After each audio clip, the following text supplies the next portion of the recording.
निवास करेंगे और जो भी भक्त हमारे दर्शन करने आएंगे हम उनको पूर्ण कृपा करके हमारे धाम को हम ले जाएंगे, भगवत धाम ले जाएंगे हम उनको। ये भगवान ने वचन दिए थे। तो अब हम थोड़ा समय में चर्चा करेंगे, कुछ ही समय हमारे पास है, ज़्यादा समय नहीं है, कि किस प्रकार से ये रथ यात्रा जो अभी अगले रविवार को जगन्नाथ जी का रथ यात्रा हम मनाएंगे, तो ये रथ यात्रा का क्या भाव है, एग्जैक्टली रथ यात्रा होता क्या है, ये क्या मूड है, उसके पीछे क्या रहस्य है। हाँ, तो उसको हम थोड़ा सा शास्त्रों से चर्चा करेंगे। एक बृहद भागवतामृत करके ग्रंथ है, उसमें श्री सनातन गोस्वामी पाद इसको वर्णन किए हैं बहुत सुंदर रूप से, तो मैं प्रयास करूँगा उसको चर्चा करने के। माताएं बात ना करिए, हरे कृष्णा, प्लीज साइलेंट, बात ना करिए। तो चलिए द्वारका में चलते हैं। द्वारका का ही लीला ये भी हमने पिछली बार सुने थे, कहाँ का लीला था, वो भी द्वारका का ही था, तो अभी भी द्वारका का लीला है। तो द्वारका में एक दिन की बात है, भगवान श्री कृष्ण जो है सुबह तो जल्दी भोर में तो भगवान उठ ही जाते थे, मगर एक समय की बात है, एक दिन की बात है, भगवान उठे नहीं थे, बहुत लेट समय तक सोए थे, बाकी सब उठ गए। और जब भगवान को उठाने के लिए प्रयास किया गया तो भगवान उठ नहीं रहे थे, तो सभी लोग बड़ा चिंतित थे, भगवान क्यों नहीं उठ रहे हैं कृष्ण। तो पास में ही जो है देवकी मैया बैठ के बड़ा दुखी थी, सोच रही थी कि कृष्ण को क्या हुआ, इतना समय तक तो नहीं सोते हैं। और उनकी बहन भी थी सुभद्रा जी, वो भी बड़ा चिंतित थी और बड़े दुखी थी, मेरे भाई क्यों नहीं उठे, अभी तक इतना समय हो गया है। बलदाऊ जी उठ गए थे, वो भी पास में थे, वो भी बड़ा चिंतित थे, कृष्ण क्यों नहीं उठे। और वहाँ पर कुछ मुख्य रानियाँ आ गए, जैसे रुक्मणी देवी, सत्यभामा, जाम्बवती, 2-3 और भी उनकी जो पटरानियाँ थे भगवान के, वो भी आके वो भी बड़ा चिंतित हुए कि हमारे प्रभु अभी तक नहीं उठे। अब भगवान वहाँ पर बेड में सोए हुए थे सैया में, बाकी सब भक्त लोग आसपास यानी बैठकर बड़ा दुखी थे कि भगवान उठे नहीं। तो उतने में रोहिणी देवी आई।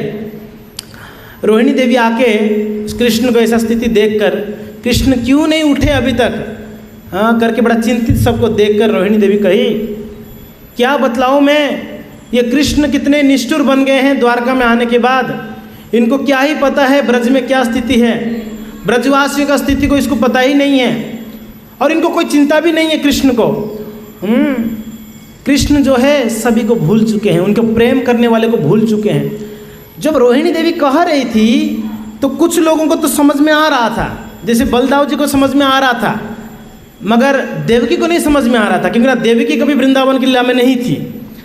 सुभद्रा जी को नहीं समझ में आ रहा था क्या कह रही थी रोहिणी देवी। रोहिणी देवी वृंदावन की ब्रजवासियों की स्थिति को बतला रही थी कि ब्रजवासी लोग कृष्ण के लिए तड़प रहे हैं विरह में, मगर कृष्ण यहाँ पर उनको कोई चिंता नहीं उन लोगों का, करके रोहिणी देवी जो है भवक भग के रोने लगी। रोहिणी देवी कहती है, मैं साक्षी हूँ, जब कृष्ण अक्रूर जी आए कृष्ण को लेने के लिए वृंदावन, अक्रूर जी के रथ में बैठ के दोनों भाई चले गए, मैं तभी भी ब्रज में थी, मैं तब भी वृंदावन में नंदगांव में थी, मैंने खुद देखी हूँ कि ब्रजवासियों का क्या स्थिति थी उस समय। ब्रजवासी लोग ना खा रहे थे ना पी रहे थे, दिन रात कृष्ण के स्मरण में रहते थे, और उनका स्थिति इतना गंभीर था, ऐसा लग रहा था कि प्राण छोड़ देंगे ब्रजवासीगण। और विशेष रूप से रोहिणी देवी कहती है, वो बिचारी अभागी जसोदा, उसने क्या ही ऐसे जो है उसका नसीब फूटा हुआ है, जो उनकी बेटा के रूप में कृष्ण आए और उनको छोड़ के आ गए और उनको एक बार भी याद नहीं करते हैं। वो राधा रानी बिचारी, वो भी क्या है उसका भाग्य फूटा हुआ है, जिनको सबसे ज़्यादा जिनको प्रेम की थी वो व्यक्ति उनको छोड़ के आके आज उनको भूल चुके हैं। और ये कह के रोहिणी देवी का हृदय बिल्कुल द्रवीभूत हो रहा था, और मीन्स आप सोच नहीं सकते, आंख से अश्रु बंद नहीं हो रहा था, बड़ा भवक भव के रो रही थी बेचारी। कहती है, जब कृष्ण बलराम आ गए थे और मैं वहीं थी और मैं सुनी थी, ये कृष्ण वचन दिए थे ब्रजवासियों को कि आप चिंता मत करिए, मैं जल्दी से वापस आऊँगा वृंदावन, मगर कई दिनों तक मैं वहाँ पर थी, मगर कृष्ण नहीं आए। और मैंने देखा जसोदा, नंद बाबा और इत्यादि ग्वाल वालों को, ब्रजवासियों को, गोपियों को, राधा रानी को क्या स्थिति था उन लोगों का, एक क्षण भी वो कृष्ण की चिंतन से बाहर नहीं निकल पाते थे। ऐसे लगता था कि उनको सदमा लग गया है कृष्ण का। बोलते ना कोई चीज़ का कुछ अघटन होता है तो उसको एक सदमा लग जाता है ना। तो ऐसा स्थिति में माताएं बात ना करिए प्लीज, बात नहीं करिए प्लीज़, मुझे थोड़ा डिस्टर्ब होता है। ध्यान से सुनिए, बहुत मीन्स गहरा लीला है ना। रथ यात्रा का क्या भाव है, हम रथ यात्रा मनाने वाले हैं संडे को, तो इस भाव को लेके हम रथ यात्रा मनाएंगे कि एग्जैक्टली क्या भाव है इसके पीछे। तो रोहिणी देवी कह रही थी कि मैं खुद देखी हूँ इन लोग का स्थिति क्या है। उनको ऐसे लग रहा था कि उनका प्राण चला गया है, उनके हाथ में नहीं है, उनके शरीर में उनका प्राण नहीं है, पर फिर भी वो लोग जैसे तैसे प्राण को बनाए रखे थे कि कृष्ण बोले हैं आएंगे करके, आए नहीं हैं। मैं क्या बतलाऊं आप लोगों को, कितने निष्ठुर है कृष्ण। हाँ, उनका हृदय में थोड़ा सा भी दया नहीं है। हाँ, हमने सिर्फ मंत्रों के द्वारा कृष्ण का आराधना करते हैं द्वारका में, हे कृष्ण करुणा सिंधु दीन बंधु जगतपते गोपेश गोपिका कंत श्री राधा कंत, नहीं है, नहीं है, ये करुणा सिंधु बिल्कुल नहीं है। उनके हृदय में करुणा है नहीं है कृष्ण के हृदय में। अगर होता तो द्वारका में नहीं होते, ये वृंदावन में होती इस समय, क्योंकि ना वृंदावन के हर एक व्यक्ति, यहाँ तक कि रोहिणी कह रही थी मैंने सिर्फ ब्रजवासियों का बात छोड़ दीजिए, मैंने वृक्षों को देखा हूँ फल देना बंद कर दिए कृष्ण की विरह में। मैंने यमुना जी को देखा हूँ सूख गई है यमुना में, सिर्फ जल नहीं है, सिर्फ कीचड़ हो गया है। मैंने देखा हूँ कि जो गाय हैं दूध नहीं दे रहे हैं, बछड़े दूध नहीं पी रहे हैं, ऐसे तो दूध है ही नहीं गायों के थनों में, और बछड़े पिएंगे भी क्या है। वहाँ पर मोर अपना नाद नृत्य बंद कर दिए, कोयल बोलना बंद कर दिया है। वहाँ ऐसा स्थिति हो गया है कि एक मरघट है जहाँ सब लोग मरे हुए हैं, कोई जिंदा नहीं है। वृंदावन में मैंने देखी हूँ ऐसा स्थिति, मगर फिर भी ये कृष्ण थोड़ा सा भी इनके हृदय में दया नहीं है। मैं क्या बतलाऊँ आप लोगों को। और कृष्ण ने उद्धव को भेजे थे, ये रोहिणी कह रही है सारा चीज़ों को, क्या कह रही है, इन्होंने उद्धव को भेजा। एक समय की बात है, क्या बोले, हे उद्धव जाइए आप ब्रजवासियों को सांत्वना दे के आइए कि आप चिंता ना करिए, कृष्ण आएंगे। अरे हम तो शरीर नहीं, हम आत्मा है, आप जाके थोड़ा सा ज्ञान दे के आइए। और उद्धव जी कहाँ के स्कॉलर थे, ये देवलोक के स्कॉलर थे, देवता लोक में जाके, देवलोक में, हाँ स्वर्ग में जाके पढ़ के आए हुए थे, हेवनली स्कॉलर थे ये। तो ये थोड़ा सा बोले कि अच्छा ब्रजवासियों को ज्ञान देने का अवसर मिली। तो उद्धव जी जब ब्रज में आए, रोहिणी कह रही है बात को सबको, वहाँ पर कौन कौन थे भक्तों, बलदाऊ जी थे, सुभद्रा जी थी, भगवान के कुछ पटरानियाँ थे, और कौन थे, देवी की मैया थी, है कि नहीं है। तो वहाँ रोहिणी मैया बतला रही थी, कह रही थी कि उद्धव जी गए थे, और उद्धव जी जाकर उससे पहले तो जब भगवान ने सांदीपनि मुनि आश्रम में गए थे पढ़ने के लिए, मैं उस बीच में मैं आ गई थी मथुरा में। और मैं मथुरा, जैसे ही कृष्ण मथुरा में आए सांदीपनि मुनि आश्रम से, मैं तुरंत कही कि रे कन्हा, कि रे लाला, तू तुरंत ब्रज में चला जा, तुरंत वृंदावन जा, वहाँ स्थिति ठीक नहीं है। और विशेष करके वो जसोदा शायद कल या परसों तक मर जाएगी, वो नहीं रहेगी, जसोदा का प्राण नहीं रहेगा। अरे कान्हा तू चला जा प्लीज, क्योंकि ना वहाँ स्थिति मैं देख के आई हूँ, मैं बोल के वचन दे के आई हूँ जसोदा को कि हे जसोदा आप चिंता मत करो, मैं कृष्ण को जाके भेज रही हूँ। और मैंने नंद बाबा को वचन दी हूँ, मैं ब्रजवासियों को वचन दे के आई हूँ कि आप जल्दी जाओगे करके। कान्हा तो चला जा यार, वहाँ पर बहुत स्थिति गंभीर है, आपको बहुत याद करते हैं वो लोग, पता नहीं कितना समय तक जीवित रहेंगे आपकी विरह में। तो कृष्ण को मैंने बोला था, कन्हैया को मैंने बोला था, मैंने बोली थी, पर कृष्ण जो है इस बात को इग्नोर कर दिए। पता नहीं मेरे बात को कभी भी इग्नोर नहीं करते कृष्ण, मगर इस टाइम कृष्ण बोले कि हाँ मैं जाऊँगा, मगर वो आज तक नहीं गए। अब तो मथुरा से द्वारका आ गए हैं, और द्वारका में भी कई बार याद दिलाए, मगर वो नहीं गए। और उन्होंने तो गए नहीं, उन्होंने किसको भेजा, उद्धव को भेजे थे एक बार। और जब उद्धव गए थे ब्रज वृंदावन में, उद्धव जी कंफ्यूज हुए। जब वृंदावन के एंट्रेंस में पहुंचे, उद्धव को पता नहीं चला था जाना कहाँ है मुझे। तब उद्धव जी पूछे किसी को, कहीं जीर्ण शीर्ण एक व्यक्ति को दिखे तो पूछे कि महाराज ये नंद का आंगन जाने के लिए रास्ता कहाँ से है। तो उसने बोला कि महाराज आप कहाँ से पधारे, द्वारका से आए आप। बोले हाँ जी। आप नंद भवन में जाना चाहते हैं। देखिए एक नदी तो बह रही है यमुना जी, दूसरा एक नदी बह रही है, कि दूसरे नदी के किनारे किनारे जाओगे नंद भवन पहुँचेंगे आप। तब जब उद्धव जी उस नदी के किनारे किनारे पहुँचे, पता चला वो नदी ब्रजवासियों की आंसुओं की नदी थी। रो रो के ब्रजवासी लोग, उनका आंसुओं का नदी बह रही थी। वो उद्धव जी समझ में नहीं आ रहा था मैं क्या ज्ञान दूं इन लोग को। उद्धव जी को दूर से जब ब्रजवासी लोग देखे, उनको तो ऐसे ही लगा कि कृष्ण आ गए क्या, क्योंकि ना उद्धव जी का शरीर का रंग कृष्ण जैसा ही था, श्याम थे थोड़े से, और कपड़े भी कृष्ण जैसे ही पहने हुए थे, पीताम्बर, और रथ में बैठे हुए थे। तो इनको लगा कि हो सकता है कृष्ण आए द्वारका से। पर जब नज़दीक में आए ब्रजवासियों को धोखा हो गई, नहीं ये तो कृष्ण है नहीं है, ये तो कोई और है। तब नज़दीक जब आ गए, उनको पूछे कि महाराज आप कौन है, कहाँ से आए? बोले मैं उद्धव हूँ। मैं कौन हूँ? महाराज कहाँ से पधारे हैं? मैं आया हूँ द्वारका से। द्वारका से? हमारे कन्हैया कैसे हैं? रोने लगे, उद्धव के चरणों में गिर गए ब्रजवासीगण। हे उद्धव, कैसे हैं हमारे प्रभु? हमारे लाला कैसा है? हमारा कान्हा कैसा है? वो ठीक तो है ना? हमको याद करता है क्या? हम लोग उनके बिना कैसे जिएंगे उद्धव? तो उद्धव को बोलने लगे ब्रजवासी, मिला दो श्याम से उद्धव, तेरे गुण हम भी गाएंगे। मिला दो श्याम से उद्धव, तेरे गुण हम भी गाएंगे। गोकुल को छोड़कर जब से गए वापस नहीं आए, गोकुल को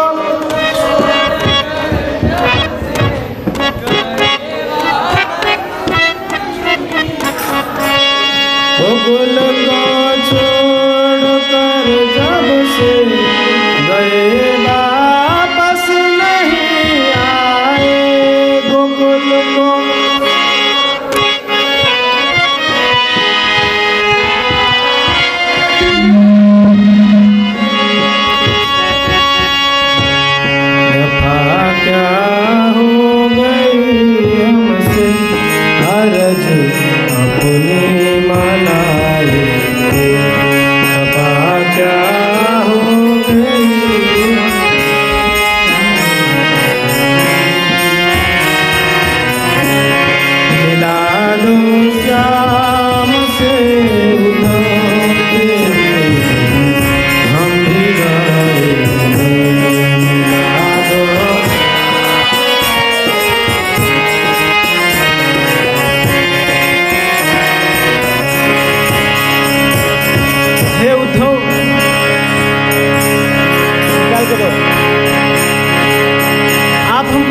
मिला देंगे।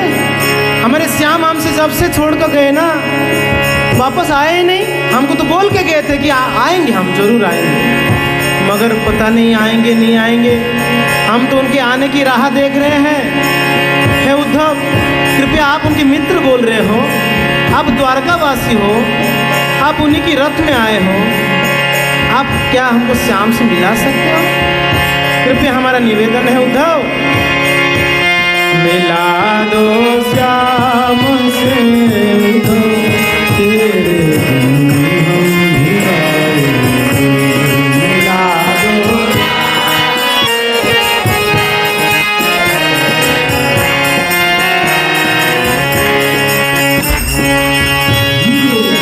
उद्धव जी, तो वो साउंड प्लीज, वहाँ साउंड मत दो, मेरे साउंड दो।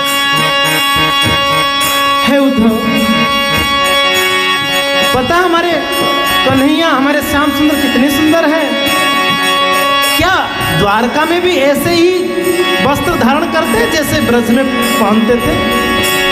तो मान लो उद्धव पूछे कैसे उनका ब्रज वृंदावन में कैसे हो, किस प्रकार वस्त्र धारण करते, कैसे दिखते थे? आप बताएंगे तो हमको पता चलेगा द्वारका में ऐसे हैं कि नहीं है।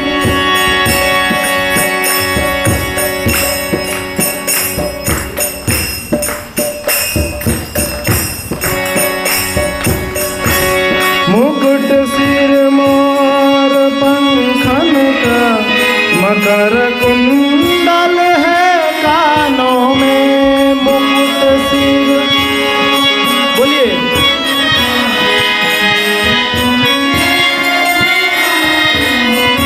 हाँ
द्वारका में कैसे रहते होंगे, वहां तो राजा है, हमने सुना। उनके सिर पर मोर मुकुट होता था जब ब्रज में होते, मोर धारण करते, और कानों में तो मकर कुंडल धारण करते हैं हमारे कन्हैया। दिखने के लिए बड़ा मनोहर है, बहुत सुंदर है। उद्धव आपको पता नहीं है, हम उनकी सुंदरता के प्रति लट्टू हैं। इतने सुंदर हमारे मोहन, मनमोहन। इसलिए उद्धव, हम उनके सिर्फ रूप को देख देख के हमको दिल की जो प्यास है उसको हम बुझाएंगे, दिल को रिझाएंगे। मिला दो श्याम से उद्धव,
जब ब्रजवासीगण गोपियाँ, गोप कुमार सब लोग जब उद्धव को कह रहे हैं, ये उद्धव आपके चरणों में हम नतमस्तक हैं, हम प्रणाम करते हैं। उद्धव हमको श्याम से मिला, हमको कुछ नहीं चाहिए ना, हमें कुछ भी नहीं चाहिए, ना धनम ना जनम ना सुंदरीम कविता मा जगदीश कामये मम जन्मनि जन्मनीश्वरे भवताद भक्ति रहित कित्वै। हे भगवान, हे उद्धव, हमें कुछ भी नहीं चाहिए, ना धन चाहिए, ना जन चाहिए, ना सुंदरी चाहिए, ना हमको सम्मान चाहिए, ना कोई फॉलोअर्स चाहिए, हमें तो बस कन्हैया चाहिए। आप कन्हैया का दर्शन करा दो उद्धव, बस हम जीवन भर आपका ऋणी रहेंगे, कभी नहीं भूलेंगे हम आपको। हम आपका भी गुण गाएंगे, अब तो हम कन्हैया का गुण गाते हैं, हम आपका भी गुण गाएंगे, आप हमको कन्हैया से मिला दो। अरे उद्धव जी तो बड़े ज्ञान, पूरा क्लास तैयारी करके नोट लिख के लाए थे, क्या क्या ब्रजवासियों को समझाना है, सारा नोट्स फेल हो गया, सारा ज्ञान गया, सब कुछ खत्म ब्रजवासियों के सामने। वो उनका दिमाग ब्लैंक हो गया, वो बताए क्या जाए। अब उद्धव जी 3 महीना रहे भक्तों, 3 मंथ्स वृंदावन में ब्रज में रहें, गोपियों के साथ, गोपों के साथ, ब्रजवासियों के साथ रह के सबको सांत्वना दे रहे थे। मगर क्या सांत्वना देंगे? उद्धव जी जब ब्रज से निकले, सारे ब्रजवासी का चरण रज अपने सिर पे धारण करा। जो देवलोक से पढ़ के आए थे, वो आज ब्रजवासियों की जो अंगूठा छापे ब्रजवासी लोग कभी स्कूल नहीं गए हैं, कभी कॉलेज नहीं गए, OI नहीं आता, ABCD नहीं आता, कुछ नहीं आता ब्रजवासियों को पढ़ाई लिखाई, उनकी चरण का रज अपने सिर पे धारण करके बोले, धन्य आप लोग जो भगवान कृष्ण के प्रति इतना पूर्ण आसक्त हैं, मैं आप लोग के चरणों में मेरा शीश रखता हूँ। उद्धव जी वहाँ फेल हो गए, उनका ज्ञान फेल हो गया। और उद्धव जी जब आए कहाँ पर, द्वारका रिटर्न, ब्रजवासियों को बोल के मैं यूँ गया, कृष्ण को यूँ भेजा, एकदम तुरंत आएंगे कृष्ण, आप चिंता ना करिए। रोहिणी कह रही, ध्यान रखिए, रोहिणी कह रही थी इस बात को, और कन्हैया अभी भी कृष्ण सोए हुए थे, जगे नहीं थे, तो रोहिणी कह रही थी। तो उद्धव जी आए, और उद्धव जी कोई सेना नायक, सेनाध्यक्ष या कोई मित्र के रूप में नहीं थे। उस समय उद्धव जी एक संदेश वाहक, ब्रजवासियों के संदेश वाहक के रूप में आके कृष्ण के चरणों में गिर के रोते हुए कहते, कन्हैया कृष्ण आप तुरंत ब्रज में जाइए, तुरंत अभी वृंदावन में जाइए। क्यों? क्योंकि ना वहाँ स्थिति ठीक नहीं है। और आपको क्या बतलाऊं, हे पटरानिया, हे देवकी मैया, मैं आपको क्या बतलाऊं, ये कृष्ण इतना निष्ठुर है, ये कृष्ण का हृदय इतना निष्ठुरता है इसमें, ये कृष्ण उस बात को भी टाल दिया, उद्धव की बात को भी नहीं माने, बोले हाँ जाएंगे, मगर नहीं गए। इतने निष्ठुर, भूल गए हैं ब्रजवासियों को, मगर वो ब्रजवासी कभी कृष्ण को नहीं भूले हैं आज तक। और बताएं आप लोगों को, यही मेरे बेटा बलदाऊ, ये बलराम गया था एक बार, कृष्ण इनको भेजे थे बाद में, उद्धव के बाद कई दिनों के बाद, बोले हे बलदाऊ जी आप जाके आश्वासना दे के आओ ब्रजवासियों को, वो लोग मेरे विरह में तड़प रहे होंगे। ये गए थे, मेरा पुत्र बलराम गया था। और जब बलराम जी गए थे तब भी बलराम जी जो स्थिति देखे, जसोदा मैया का, नंद बाबा का, राधा रानी का, गोपियों का, सखियों का, गोपों का स्थिति देख के ब्रज का स्थिति बहुत ही हृदय में दुख भरते हुए, दुख लेते हुए बलराम जी रिटर्न आए थे। बलराम जी 2 महीना थे वृंदावन में, उद्धव जी 3 महीना थे। उद्धव जी इस भाव में रह गए कि मैं कुछ सीख के जाऊं, कैसे कृष्ण को प्रेम किया जाए। कृष्ण को प्रेम करने के लिए ज्ञान का जरूरत नहीं है, कृष्ण को प्रेम करने के लिए कोई धन का भी नहीं जरूरत है, कृष्ण को प्रेम करने के लिए कोई आप बहुत सुंदर होने का जरूरत नहीं है ना। कृष्ण को प्रेम करने के लिए सिर्फ हृदय में प्रेम चाहिए। क्या चाहिए? ओनली प्रेम चाहिए, और कुछ नहीं चाहिए। यस प्रभु हरि बोल, श्री हरि बोल, यहाँ बात नहीं, उनको कुछ नहीं चाहिए। कृष्ण को कोई खुश करना चाहते हैं ना, वो धन से कर सकता है, ना तन से कर सकता है, ना मन से कर सकता है, ना कैसे कर सकता है, संपत्ति से नहीं। वो सिर्फ और सिर्फ अपने प्रेम के कारण, वो प्रेम ही हमारे हृदय में नहीं है। वो प्रेम है मगर वो अभी क्या हो गया है, पल्यूटेड हो गया है, वो विकृत हो गया है। हमारे हृदय में जो प्रेम था कृष्ण के प्रति, वो क्या हो गया, वो अभी कन्वर्ट होके वो क्या हो गया पता है, वो काम के रूप में परिणत हो गया है। किसके रूप में हो गया? काम। कृष्णदास कविराज गोस्वामी कहते हैं चैतन्य चरितामृत में,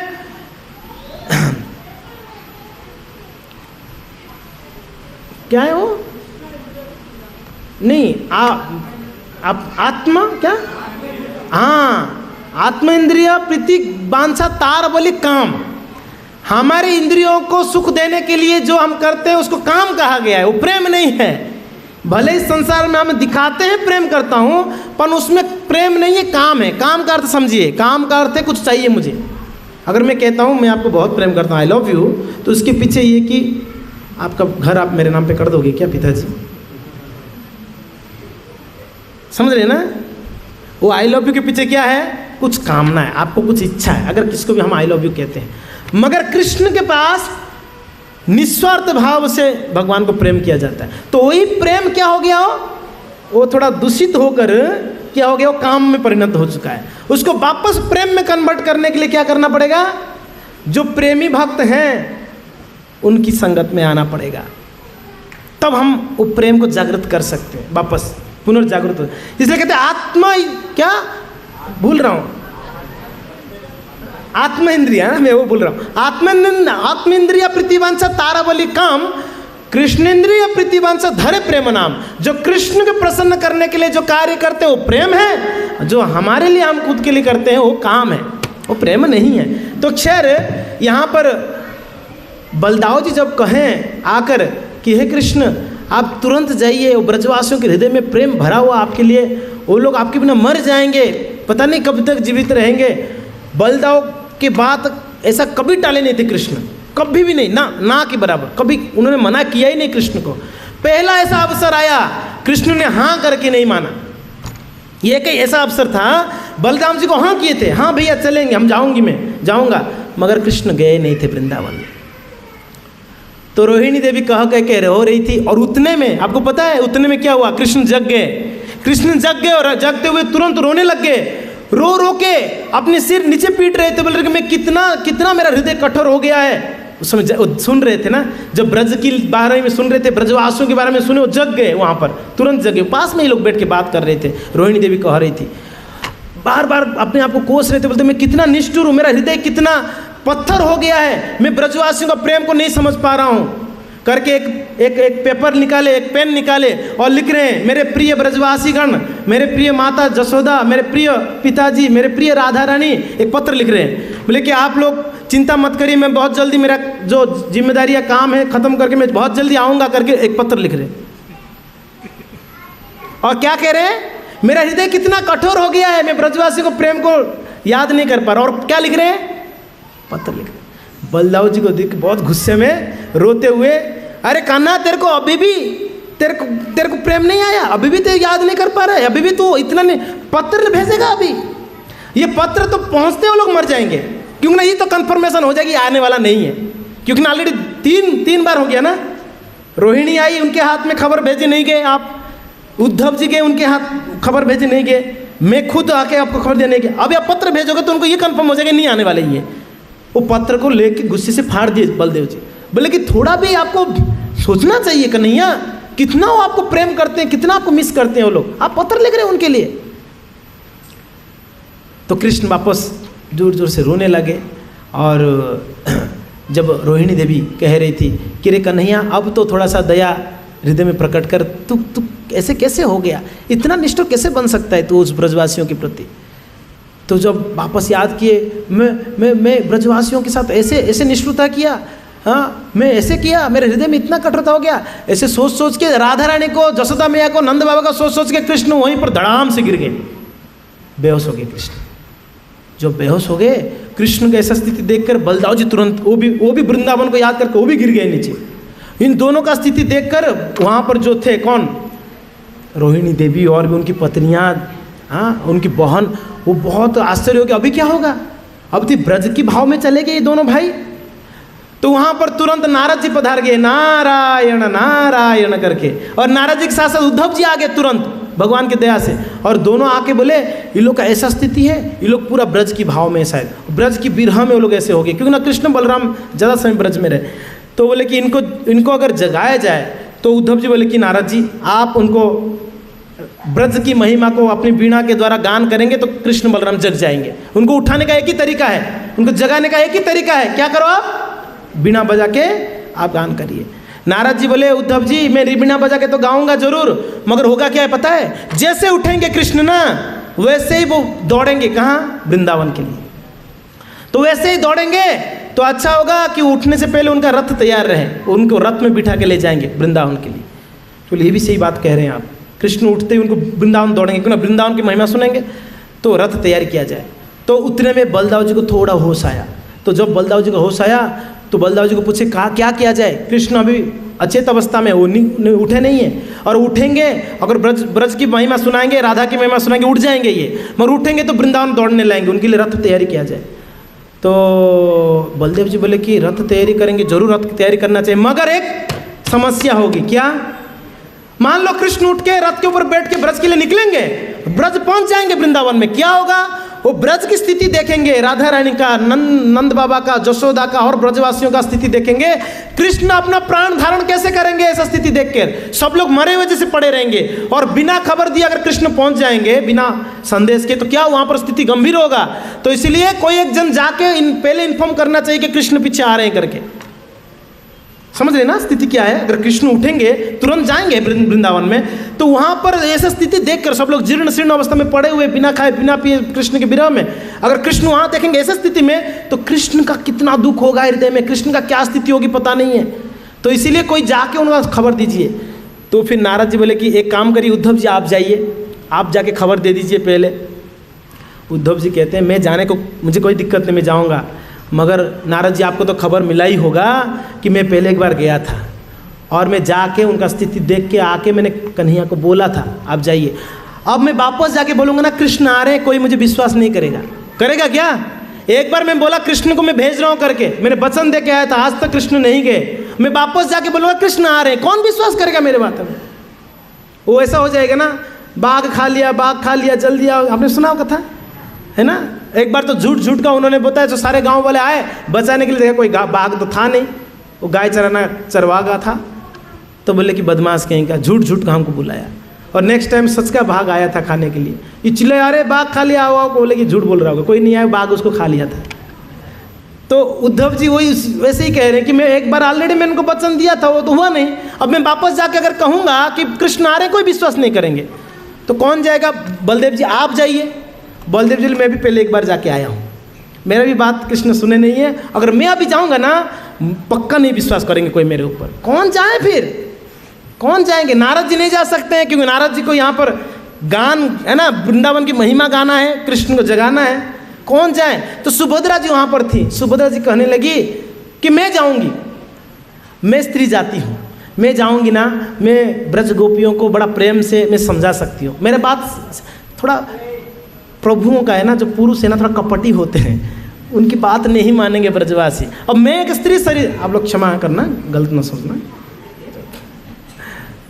तो मैं एक स्त्री जाती हूँ, तो ऑब्वियसली जो माताएं होते हैं उनके हृदय बड़ा सॉफ्ट होता है, बड़ा कोमल होता है, जल्दी से वो विश्वास कर लेते हैं किसी की बात को, किसी की बात में आ जाते हैं। तो मैं बोलूँगी तो जरूर मेरे बात को मानेंगे, क्योंकि ना मैं उन्हीं की जात के, मैं भी एक स्त्री हूँ ना, मैं समझ सकती हूँ। मैं तो जसोदा के गोद में बैठ के उनको बोलूँगी मैया भैया आ रहे हैं, बोले अभी तक नहीं आए, बोले नहीं पीछे पीछे आ रहे हैं मैया, और रास्ते में अभी बहुत दिन के बाद आ रहे हैं ना, द्वारका से वृंदावन, बीच में कई सारे राज्य को क्रॉस करके, कई सारे देशों को क्रॉस करके आएंगे, तो कई सारे लोग उनको स्वागत कर रहे हैं रास्ते में, तो इसलिए सबका स्वागत लेना पड़ेगा। आरती उतार रहे हैं, कोई भोग लगा रहा है, कोई क्या कर रहा है, तो रास्ते में भगवान आ रहे हैं, कृष्ण आ रहे हैं, तो मैं सांत्वना दूंगी कृष्ण, जसोदा को, नंद को, राधा रानी को, सभी को।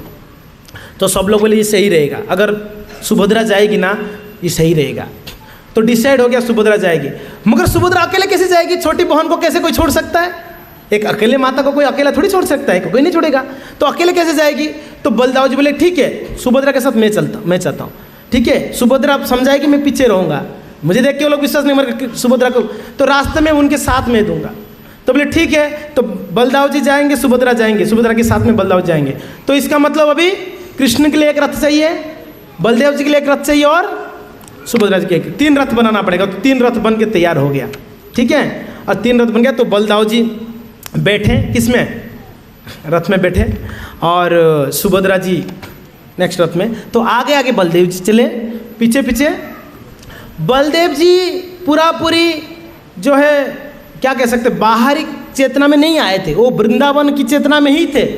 ऐसे लग रहा था कि जैसे ना कोई पिया हुआ है ना व्यक्ति कैसे रहता है, जैसे डुला रहा होगा ना, नशेला व्यक्ति कैसा है ना, वैसे बलदेव जी नशेले जैसे थे, क्योंकि ना वो भी वृंदावन को याद कर रहे थे।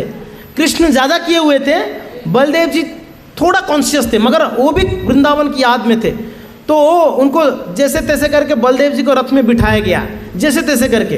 फिर सुभद्रा जी भी ब्रज की भाव में आके, आप लोगों को मैंने लास्ट टाइम जब कथा सुनाया था पता है, ब्रज की महिमा पहले सुनी थी रोहिणी की मैया से। तो सुभद्रा जी जब ब्रज को याद करते, मैं ब्रज में जाऊंगी, मैं जसोदा को मिलूंगी, वो जसोदा जो मेरे दोनों भाइयों को इतना प्रेम दिए, इतना ध्यान रखिए। मैं राधा रानी को मिलूंगी, जो राधा रानी मेरे भैया के लिए पूरा जीवन निछावर कर दिए। मैंने वो गोपियों को मिलूंगी, जो गोपियां दिन रात कृष्ण के लिए स्मरण करते हैं। मैंने उस गोपों को मिलूंगी, जो सभी लोग कृष्ण के लिए याद करते हैं। उन गायों को मिलूंगी, जो कृष्ण उनको प्रेम करते हैं। तो उस भाव में सुभद्रा भी वैसा ही भाव में थी, वृंदावन की भाव में। बलदेव जी वृंदावन के भाव में, सुभद्रा जी वृंदावन। उनको जैसे तैसे करके, वो नहीं चल पा रहे तो उनको जैसे तैसे करके उनको रथ में बिठाया गया। ये जो उत्सव है ना, उनको ला के रथ में बिठाना, उस उत्सव को कहा जाता है पहंडी विजय। क्या कहते हैं? बोलो पहंडी विजय की। तो बलदाऊ जी को जैसे तैसे करके बिठाएं, फिर बलदेव जी का रथ चालू होने से पहले फिर सुभद्रा जी को बिठाया गया। बलदेव जी आगे आगे चले, सुभद्रा जी आगे आगे चले। अभी जगन्नाथ जी का रथ तैयार था, उनका जो सारथी दारू को तैयार थे रथ चलाने के लिए, और रथ रेडी है। अब बस कृष्ण अगर अपनी बाहरी कॉन्शियस में आएंगे तो तुरंत वृंदावन के लिए निकलेंगे। अब क्या हुआ, नारद जी बोले नारद जी अब आप शुरू करिए वृंदावन की महिमा गान करना। तो नारद जी अपनी वीणा बजाकर, नारद मुनि बजाए वीणा बजाते हुए गाने लगे, वृंदावन की महिमा को गाने लगे, ब्रजवासियों की महिमा, गायों की महिमा, यमुना मैया का महिमा। जब गाने लगे इतना सुंदर तरीके से, तो कृष्ण तुरंत जग गए, तुरंत उठ गए, खड़े हो गए, त्रिभंग ललित में खड़े हो गए, और तुरंत बोले कहाँ है मेरा मुरली कहाँ है? ऐसे खड़े तो हो गए, मगर मुरली तो था नहीं। आपको पता होना चाहिए द्वारका में बांसुरी नहीं है, द्वारका में द्वारकाधीश का बांसुरी नहीं है, बांसुरी सिर्फ वृंदावन में, द्वारका में नहीं होता है, ठीक है ना। तो कृष्ण खड़े, मेरा बांसुरी कहाँ गया, मेरा मुरली कहाँ गया, कहाँ है मेरा बांसुरी, कहाँ गया? तो वहाँ पर उद्धव को देखिए, उद्धव आप यहाँ क्या कर रहे हो? वृंदावन में आप द्वारका में रहना चाहिए, इधर क्या कर रहे हो? बलदेव जी तो नहीं थे, निकल गए थे। नारद जी आप, रोहिणी मैया आप, इसका मतलब मैं वृंदावन में नहीं हूँ क्या? मैं वृंदावन में नहीं हूँ क्या? ऐसे बोलते बोलते रोने लगे कृष्ण जोर से, मैं वृंदावन में नहीं हूँ। तब नारद जी उद्धव बोले प्रभु आप वृंदावन में तो जाने के लिए आपके लिए रथ तैयार है ना, ये देखो रथ बाहर खड़ा है, आपको वृंदावन में जाना है। वो अच्छा वृंदावन जाना है, मुझे चलना है, मुझे वृंदावन जाना है, मेरे ब्रजवासियों को मिलना है, मेरे मैया को मिलना है, राधा रानी से मिलना है। तो फिर जगन्नाथ जी जो है कुछ कॉन्शियस थे, कुछ नहीं थे, बिल्कुल वो भी ऐसे ही नशेले व्यक्ति जैसा थे। उनको होश नहीं था, थोड़ा थोड़ा होश था, हिल रहे थे, डुल रहे थे, गिर जा रहे थे बीच बीच में। तो उनको पकड़े चारों तरफ से। हाँ, कौन कौन? नारद जी पकड़े थे, उद्धव जी और कुछ लोग पकड़े हुए थे। पकड़ कर उनको जैसे तैसे जो है जगन्नाथ जी को कहाँ लेके गए? रथ के ऊपर लेके गए। बोले जगन्नाथ स्वामी की। इसको पोहंडी विजय कहते हैं। यही होगा हम लोग रथ यात्रा के दौरान ये याद करना है। उस समय जब हम जगन्नाथ जी को ले जाएंगे, क्या याद करना है? कृष्ण अभी वृंदावन की भाव में है। हम लोग कृष्ण को रथ के ऊपर बिठा के कहाँ ले जाएंगे? वृंदावन ले चलेंगे। खैर, हमारा वृंदावन भी यही है, द्वारका भी यही है। दोनों धाम एक जगह पे गोकुलपुरा में आ गया है, द्वारका भी वृंदावन भी। यस, तो यहाँ से कृष्ण निकलेंगे वृंदावन के लिए, है कि नहीं? निकलेंगे और यहीं आएंगे, यही वृंदावन है उनके लिए, ठीक है ना? तो कृष्ण को रथ में बिठाया गया। अब दारुक रथ चलाना शुरू किए और कई सारे लोग द्वारकावासी उनके साथ में चल रहे थे आसपास। हाँ, कृष्ण के साथ कुछ लोग कृष्ण के पास उनको बिठाए थे, उनको पकड़े थे रथ के ऊपर। तो अब तीनों रथ गया। बलदेव जी का रथ, सुभद्रा का रथ पहुंच गया वृंदावन धाम की। जैसे वृंदावन धाम के बाहर, वृंदावन के बाहर पहुंचा, वृंदावन का जो स्थिति था, कौन सा स्थिति था? अभी हमने बतलाया, यमुना में पानी नहीं था, दूसरा एक नदी में पानी बह रहा था, वो था आंसुओं की नदी। और क्या था? सारे वृक्ष सूख गए थे, कहीं ना पत्ते था, ना पुष्प था, ना फल था। सारे गैया जैसे तैसे गिरे हुए थे, सारे ब्रजवासी जैसे तैसे ऐसे गिरे हुए थे, कोई खाना नहीं, कोई बात नहीं। स्थिति बड़ा गंभीर था। ऐसा स्थिति को देखे कौन देखे? पहले कौन पहुंचे? बलदेव जी और सुभद्रा जी। जब वो लोग देखे ये स्थिति को, बलदेव जी का आंख बड़ा बड़ा हो गया, उनके हाथ अंदर चला गया, उनको महाभाव प्रकाश हो गया, जो लास्ट में मैंने लीला बतलाया था। तो बलदेव जी आश्चर्य हो गए, ऐसे स्थिति को देख के बड़ा आश्चर्य हो गए। सुभद्रा जी ऐसे हो गई। अब पीछे पीछे कौन आए? कृष्ण आए। अब ये लोग गए किसके लिए थे? जगन्नाथ और बलदेव जी और सुभद्रा, ये बताने के लिए कृष्ण पीछे आ रहे। ये बोल ही नहीं पाए। ये तो ब्रज का स्थिति देख के ये लोग तो ऐसे दंग रह गए, ये लोग खबर नहीं दे पाए। अब कृष्ण का रथ आके पहुंच गया वृंदावन में। जब कृष्ण का रथ आया, उनको कहाँ ले गए उस रथ को चलाते हुए? बोले सबसे पहले राधा रानी से मिलाएंगे। तो सबसे पहले ले गए उनको निधि वन में। कहाँ ले गए? दो वर्णन आती हैं शास्त्रों में। एक वर्णन आती है निधि वन में ले गए, एक वर्णन आता है कि वो राधा कुंड के आसपास गोवर्धन की तलहटी में ले गए। ऐसा जो भी है भाव, जो भी है, राधा रानी जहीं पर भी थे वहाँ लेके गए। जो वहाँ पर लेके गए, कृष्ण जब देखे स्थिति को, सारा जगह, जब कृष्ण एंट्री किए ना भक्तों, जैसे कृष्ण एंट्री किए, वृंदावन अपने आप में सोचने लगा, जो वृंदावन है वो सोचने लगा, अरे हमारे प्राणनाथ आ गए हैं, हमारे प्राण प्रिय आ गए हैं, तो हम ऐसे रुकी सुखी रहेंगे तो दुखी होंगे। वृंदावन अपना स्थिति में आ गया एकदम से भगवान को दर्शन करके। यमुना में जल बहने लगा, वृक्षों में फल आने लगा, पत्ते आने लगे, सारे गाय खड़े हो गए, अपने आप स्तन में दूध आ गया, बछड़े चलने लगे, हिरन बोलने लगा, कोयल बोलने लगा, मोर नाचने लगा। वृंदावन में एज इट इज वैसा स्थिति वापस आ गया कृष्ण को देखते ही। और अब कृष्ण कहाँ पहुंचे थे? अब कृष्ण निधि वन के सामने पहुंचे। और वहां क्या स्थिति देखे पता है आपको? कृष्ण जब स्थिति देखे क्या था? राधा रानी सोई हुई थी, राधा रानी सोई हुई थी। और किसके ऊपर सोई थी? ललिता के ऐसे हाथ के ऊपर, ललिता के हाथ के ऊपर ऐसे सोई थी, उसके जांग के ऊपर ऐसे सोई थी सिर रखकर। ललिता, विशाखा इत्यादि रो रहे हैं कंटिन्यूस। राधा रानी ना रो रही ना कुछ बोल रहे। ऐसा लग रहा था राधा रानी शरीर छोड़ दिए, प्राण छोड़ दिए, ऐसे लग रहा था। राधा रानी बिल्कुल दुबली पतली थी, उनके शरीर में प्राण नहीं था। और ये जो गोपियाँ थे, ललिता, विशाखा इत्यादि, बीच बीच में राधा रानी के कान में हरे कृष्ण कृष्ण कृष्ण हरे हरे, हरे राम राम राम हरे हरे, हरे कृष्ण कृष्ण कृष्ण हरे हरे, हरे राम बार बार कृष्ण के नाम को उच्चारण कर रहे थे। यही महामंत्र उच्चारण कर रहे थे, ऐसे वर्णन आता है शास्त्र में। और उसके कारण, और कुछ समय में वो जो रुई होता है ना, रुई जानते हैं? रुई बोलते हैं आप लोग। रुई को राधा रानी के नाक के पास रखते हैं लेके, प्राण है या छोड़ दिए प्राण। तो जब रुई रखते, रुई थोड़ा सा हिलता तो लगता है नहीं अभी प्राण है, अभी छोड़ी नहीं है। और कीर्तन कर, कंटिन्यू कीर्तन कर। क्या स्थिति सोचिए राधा रानी का। कृष्ण के विरह में पता नहीं चल रहा था कि ये जीवित है कि नहीं है। उनको रुई लेके उनको टेस्ट करना पड़ता था कि इसमें जहाँ प्राण है करके, ऐसा स्थिति था। भक्त तो उतने में क्या हुआ, उनके जो पति थे, उनके पति का नाम पता है क्या था? हाँ, अयान घोष, जिसको चंद्रसेन करके भी उनका नाम था। उनके जो पति के रोल निभा रहे थे, इनके हस्बैंड बने हुए थे। वो आए अचानक से दौड़ते हुए, राधा रानी के आके चरणों में गिरकर उनके चरण की रज अपने मस्तक पे लगा के कहते हैं, हे राधे, मैं सिर्फ रोल निभा रहा था आपका पति के रूप में, मगर मेरा दुस्साहस कभी नहीं हुआ कि मैं आपको ऐसे घूम के आपके चेहरा को देख सकूं। उनकी पति कभी उनको देखे नहीं, राधा रानी को देखे ही नहीं है, सिर्फ नाम के। बोले कि ये तो योग माया का कुछ ऐसे लीला हुई, योग माया हम दोनों को विवाह करा दिए, मगर मैं कभी आपको देखा भी नहीं। मगर आज जब मैं सुनी आपका स्थिति कृष्ण की विरह में, आप ऐसा स्थिति है, कृष्ण को इतना प्रेम करते हो, आप कृष्ण के अलावा किसी को याद नहीं करते हो, आज मैं धन्य हो जाऊंगा आपकी चरण का रज मेरे मस्तक पे लगा के। उनकी पति बोले पूरा दुनिया देखे आज, मैं पति तो हूँ, सिर्फ नाम के लिए मैं पति हूँ, और मेरा स्थिति क्या है, राधा रानी का चरण का एक रज की दिशा भी नहीं मेरा स्थिति है। उनकी रज लेके अपने चरण सिर पे धारण किए उनके पति अयन घोष। उसके बाद उनकी जो बहन थी कुटिला, जटिला, है ना, ये लोग राधा रानी को बहुत कोसते थे। आप लोग को अगर सुने होंगे कथा, राधा रानी को बहुत कोसते थे, राधा रानी को बहुत अपमानित करते थे। चलो लीला था जो भी है। कुटिला जी दौड़ के आई और राधा रानी के चरण में गिर के उनकी रज को उठा के कहती है, मेरा बड़ा घमंड था। क्या घमंड था? कि मैं सबसे पतिव्रता नारी है इस संसार में, मगर मेरा घमंड चूरमूर हो गया जब आपका स्थिति देखकर आप कृष्ण के अलावा किसी को नहीं याद करते हो। कृष्ण आपके प्राण हैं। तो आज मेरा एक समय मेरा गर्व था, अहंकार था, वो अहंकार को तोड़े थे प्रभु। बोले थे एक मटका था, उसमें कई हजारों छेद हुआ था, बोले इसमें जो पानी ले आएगा वही सती होगा। तो उसमें कोई पानी लेके नहीं आ पाया था, सबका पानी बह गया था यमुना जी से। सिर्फ राधा रानी पानी ले आ गई थी, राधा रानी पानी ले आई थी, उसमें पानी एक बूंद नीचे नहीं गिरा था। तब मेरा सारा अहंकार तोड़ दिया था कृष्ण ने, सारा अहंकार मेरा टूट गया था। आज वापस मैं अहंकारी बन गई। क्या बोल रही है?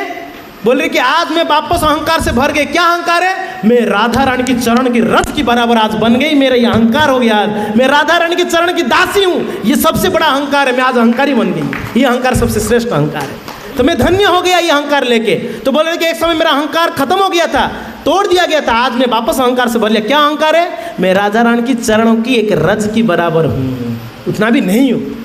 ये करके वो रोने लगी। और उतने में कई ब्रजवासी आके राधा रानी के चरणों में गिर रहे थे, और कृष्ण इस दृश्य देखकर उनके आंख बड़े बड़े होने लगे, उनके हाथ दोनों अंदर चलने लगा, उनके सर चरण अंदर चला गया, उनका मुंह बड़ा हो गया, और कृष्ण एकदम दंग ऐसे रह गए। और तब कृष्ण के शरीर से हवा उनको स्पर्श करते हुए जब गया, राधा रानी के शरीर में स्पर्श हुआ, राधा रानी तुरंत खड़े होके बोले कि कहाँ है मेरे प्राणनाथ? मेरे प्राणनाथ आ गए क्या? मेरे प्राणनाथ किधर है? किधर है? कुंज के बाहर आए, बाहर आके देख रहे कृष्ण वहीं पर खड़े थे, मगर जगन्नाथ के रूप में। बोले जगन्नाथ स्वामी की, क्योंकि ना कृष्ण महाभाव में थे उस समय, दोनों हाथ अंदर चला गया था, आंख बड़ा बड़ा था, मेरे प्राणनाथ है ये।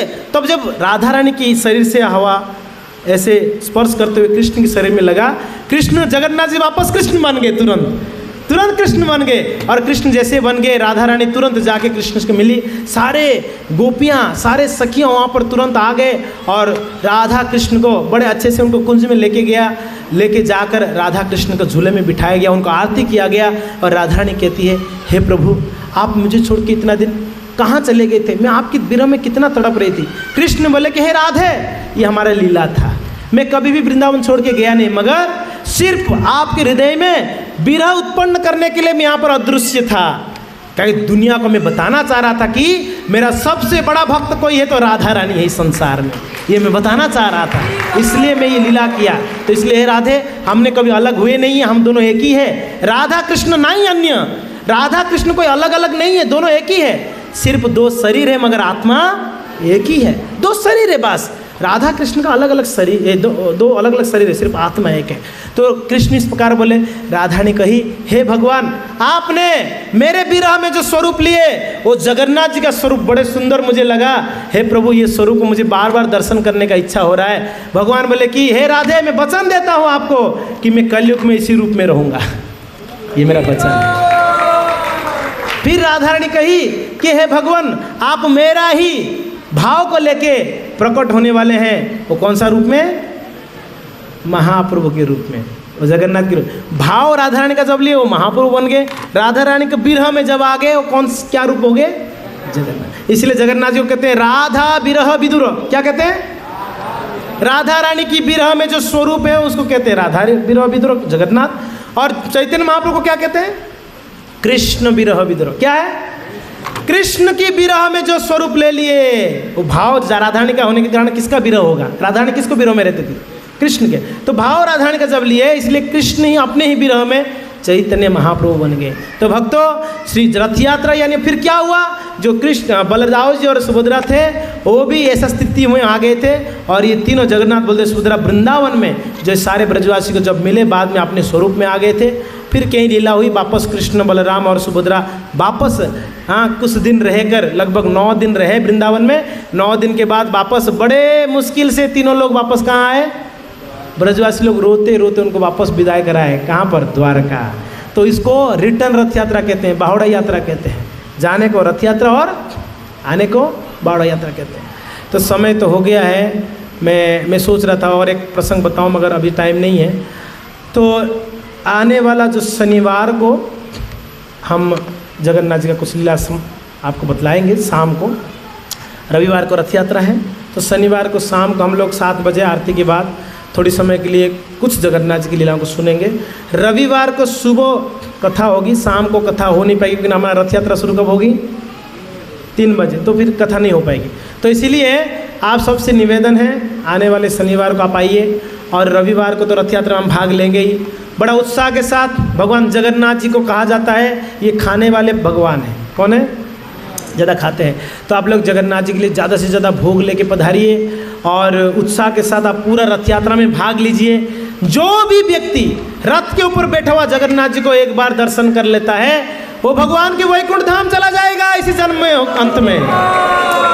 और जो व्यक्ति भगवान जगन्नाथ जी के रथ यात्रा में रथ खींचेगा वो भगवान जगन्नाथ जी का पूर्ण कृपा प्राप्त करके गोलोक वृंदावन जाएगा।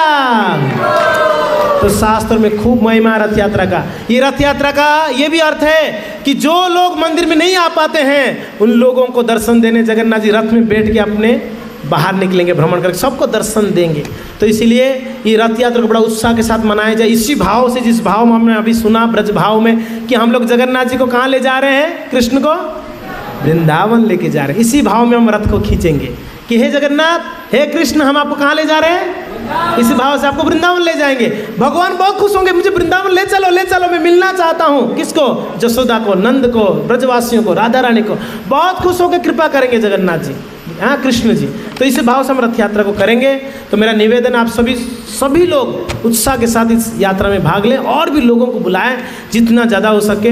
तो इस एरिया में पहली बार हम लोग रथ यात्रा कर रहे हैं। इससे पहले रथ यात्रा हुई थी पर हाँ कुछ कोविड के बाद बंद हुआ था, कोविड के समय।